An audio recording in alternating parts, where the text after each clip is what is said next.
যায় বাসায় যায় বইটা রাইখা মাকে গলায় জড়ায় ধরতে হবে, মাকে চুমু দিতে হবে, আদর করতে হবে, তবেই মা জামা কাপড় খুলে তোমাকে সুন্দর মতো খাইতে দিবে।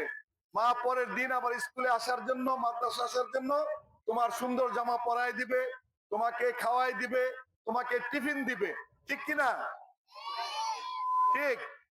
আর মাদ্রাসা থেকে বাড়িতে যাওয়ার সময় রাস্তায় যাদের সাথে দেখা হবে উচ্চ স্বরে সালাম দিতে হবে। কিভাবে সালাম দিতে হবে? আসসালামু আলাইকুম ওয়া রাহমাতুল্লাহ। ঠিক। এইটা বললে আল্লাহ খুশি হবে, তোমাদের উপর রহমত বর্ষণ হবে ওই লোকটা উত্তর দিলে। পাশাপাশি ওই লোকটা বলবে এই ছেলেটা কোন মাদ্রাসার ছেলে, এই মেয়েটা কোন মাদ্রাসার ছেলে মেয়ে। তখন বলবে যে কাজিরগাঁও জামিয়া মাদিনাতুল উলুম নুরানি মাদ্রাসার স্টুডেন্ট।